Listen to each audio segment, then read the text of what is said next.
सो हे mister भी क्या हाल चाल, कैसे हैं सारे लोग। आज हमारे साथ मिताली आईटी पटना से जो शेयर करने वाले हैं अपने ऑर्गेनिक केमिस्ट्री का एक्सपीरियंस कि कैसे क्लास 12 से आगे ड्रॉप ईयर में कैसे ऑर्गेनिक केमिस्ट्री को लेकर के परसेप्शन चेंज हुआ, स्ट्रैटेजी चेंज हुई। और अगर आपने मिताली को नहीं देखा है बीइंग आईटीएन चैनल पर, आई डोंट नो क्यों नहीं देखा आपने अभी तक ज़रूर जाइए, जा करके देखिए कैसे पैशनेट होकर के अपने फेलो आउटलायर्स के साथ जूनियर्स को गाइड कर रहे होते हैं। और मुझे लगता है कि नेशनल लेवल पर अकेला ऐसा बहुत ही सीरियस ऐसा चैनल जो जहाँ पर के सिंसियरली बच्चों को गाइड किया जाता है। और मुझे ऐसा फील होता है कि बहुत इंस्पिरेशनल प्लेस है बीइंग आईटीएन चैनल जो है। सो अब आपने अगर नहीं देखा तो ज़रूर एक बार देखिएगा, डिस्क्रिप्शन में लिंक डाल देते हैं, राइट है ना। और चलिए वापस आते हैं, मिताली अपना एक्सपीरियंस शेयर करेंगे कि कैसे क्लास 12 से लेकर के आगे ड्रॉप ईयर की जर्नी में ऑर्गेनिक केमिस्ट्री को लेकर के उनका एक्सपीरियंस क्या रहा है। मिताली।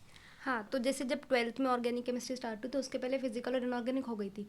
तो जब इनऑर्गेनिक हुई थी ना, तब हमारे टीचर ने बोल दिया था कि रट लो, इसमें सारी चीज़ें रटने वाली हैं। तो उसके बाद मेरा परसेप्शन बन गया था केमिस्ट्री को लेकर कि आप इसमें भी ऑर्गेनिक केमिस्ट्री में भी रट लेते हैं चीज़ें। और जब स्टार्टिंग हुई तो वो 11th वाला जो पोर्शन होता है जीओसी वाला, उसको रिवाइज कराया जाता है। तो उसमें जब मीजोमेरिक इफेक्ट और इंडक्टिव इफेक्ट उस सबके ऑर्डर्स आए तो मैंने उसको भी रट लिया है। 11th में तो मैंने पढ़ाई नहीं करी थी उसको। Good good good. तो उसको भी मैंने याद कर लिया। फिर धीरे धीरे रिएजेंट्स है, मैंने सारे रिएजेंट्स क्या करते हैं जो कॉमन कॉमन वाले, जो बहुत ही कॉमन तरीका होता है कि रिएजेंट्स का जो फंक्शन है उसको याद कर लो। अब धीरे धीरे जब मैंने क्वेश्चन सॉल्व करना स्टार्ट किया तो मुझे बहुत सारे नए रिएजेंट्स दिखने लगे। और जब मुझे कोई नया रिएजेंट दिखता है जो मैंने हाँ, याद नहीं किया हुआ है तो मैं कंफ्यूज हो जाती कि अब इससे इसका क्या करना है, इसका क्या होगा। और जो आप बता रहे हो वो 12th की बात है। 12th की बात है। और जब ये होने लगा कि मैं कंफ्यूज होने लगी कि इतने हाँ सारे रिएजेंट है, बहुत हाँ। सारे रिएजेंट्स दिख रहे हैं, तो मैंने सोचा कि ऑर्गेनिक नहीं हो रही है, ऑर्गेनिक छोड़ देते हैं प्रॉपरली, कि ये तो नहीं हो सकता मेरे से। उसके बाद दिवाली वाला टाइम आ जाता है कि मतलब ऑर्गेनिक भी हो गई, हाँ। सब हो गया, उस कुछ पे रिवीजन स्टार्ट हो गया है कि अच्छा। 11th का रिवीजन हो रहा है।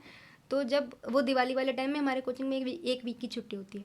तो उसमें मेरे सब में मुझे ऐसा लग रहा था कि अब ये एक वीक की छुट्टी है, इसमें मैं कुछ काम कर लूँ।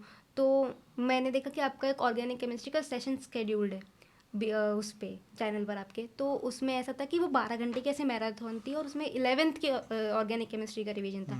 तो मुझे कुछ कुछ चीज़ें याद थी तो मैंने सोचा कि अभी याद है थोड़ी थोड़ी चीज़ें, तो मैं एक बार और ट्राई दे देती हूँ कि ऑर्गेनिक केमिस्ट्री में कुछ हो सकता है क्या। तो मैंने सिर्फ इसलिए वो लेक्चर देखा था क्योंकि मुझे ऐसा था कि मैं दिवाली वेकेशन वेस्ट नहीं करूँगी।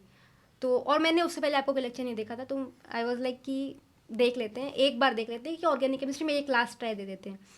तो उस लेक्चर में जब आपने वो बताया कि इंडक्टिव इफेक्ट का ऑर्डर याद नहीं करना होता, मेसोमेरिक इफेक्ट का ऑर्डर याद नहीं करना होता, वो सिर्फ इलेक्ट्रोनेगेटिविटी देखते हैं, मतलब कि ये सब चीज़ें, तो मुझे वो चीज़ रिकॉल हुई कि मैंने कैसे चीज़ें याद कर ली थी और कितना आसान है उस चीज़ को रिलेट करना और कितना चीज़। और उसमें आपने वो पॉइंट बताया था रिएजेंट्स वाला कि NaSH और KSH सेम रिएजेंट होता है, क्योंकि SH माइनस वाला जो वो चीज़ होती है कि अच्छा। उसमें SH माइनस काम कर रहा होता है।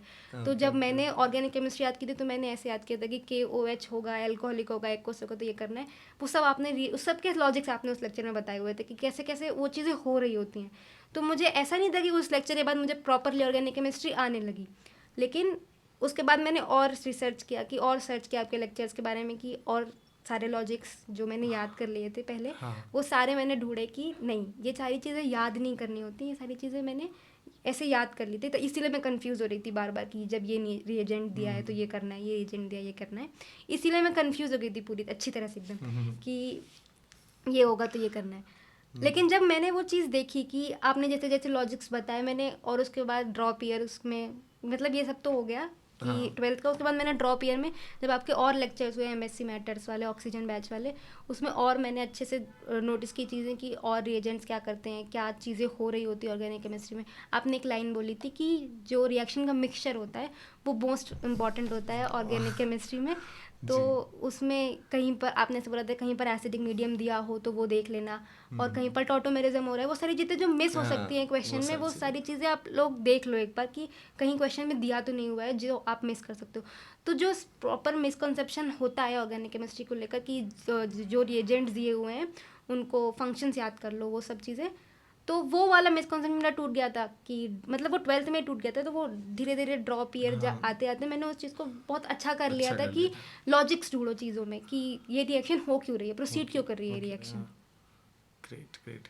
तो अगर हम इस पूरी स्टोरी को अगर हम कंक्लूड करते हैं तो आप किन पॉइंट्स में कंक्लूड करना चाहोगे सारे जेई एस्पिरेंट्स के लिए। मैं 2 पॉइंट्स ऐसे हैं कि पहला तो कि जब कोई चीज़ स्टार्ट कर रहे हैं जैसे ऑर्गेनिक केमिस्ट्री में, तो उसमें लॉजिक से स्टार्ट करना है कि मतलब ये जो चीज़ वो है कि प्रीडिफाइड याद नहीं करनी होती चीज़ें, प्री डिफाइंड माइंडसेट था मेरे, जब क्योंकि हाँ इनऑर्गेनिक में मैंने याद कर लिया था तो मुझे ऐसा लग रहा था कि ऑर्गेनिक में भी याद कर सकते हैं। हम्म, तो वैसे तो इनऑर्गेनिक भी नहीं याद करनी होती है वो भी मैंने ठीक कर ली थी बाद में, लेकिन ऐसा है ना कि हम लॉजिक्स नहीं ढूंढते हैं ऑर्गेनिक केमिस्ट्री में, हम डायरेक्ट चीज़ याद करने लगते हैं। तो एग्जैक्टली पहला तो वो पॉइंट है कि लॉजिक्स ढूंढना स्टार्ट करना है। सेकेंड इज जब हमें कोई रिएजेंट नया दिखता है तो हाँ क्योंकि और एडवांस वाले ऐसा ही करते हैं कि नया रिएजेंट दे देते हैं थोड़ा बहुत चेंज करके, तो हम बहुत कंफ्यूज हो जाते हैं। तो हमें ये ढूंढना है कि रिएजेंट काम कैसे कर रहा है, काम क्या कर रहा है वो नहीं ढूंढना है, काम कैसे कर रहा है। तो वो वाली चीज़ मैंने बहुत इम्प्रूव किया था उस चीज़ पे कि रिएजेंट जब भी कोई नया रिएजेंट आता तो मैं ढूंढती कि मैंने ऐसा कोई रिएजेंट पहले देखा हुआ है या नहीं देखा हुआ है, तो उससे मुझे बहुत सारे लॉजिक्स क्लिक हो जाते थे, तो क्वेश्चन हो जाता था इजीली। यस। तो भाई आई होप दैट आप ऑर्गेनिक केमिस्ट्री को लेकर के जो है, अगर आपके दिल दिमाग में अगर ऐसा कुछ चल रहा था तो अभी बहुत क्लियर हो गया होगा। और डेफिनेटली आई थिंक आप एक बार ना जब रियलाइज़ कर जाते हो कि यार समझ करके कर सकते हैं, आपको ना मज़ा बहुत आने लगता है। तो बस वो टाइम आने की देरी है, तब तक के लिए थोड़ा पेशेंस रखो, फाइट करो, वो टाइम आ जाएगा, मज़ा आएगा, फिर आप उसी रास्ते पे जाओगे। हमेशा आप खुद ही लॉजिक ढूंढते रहोगे, राइट।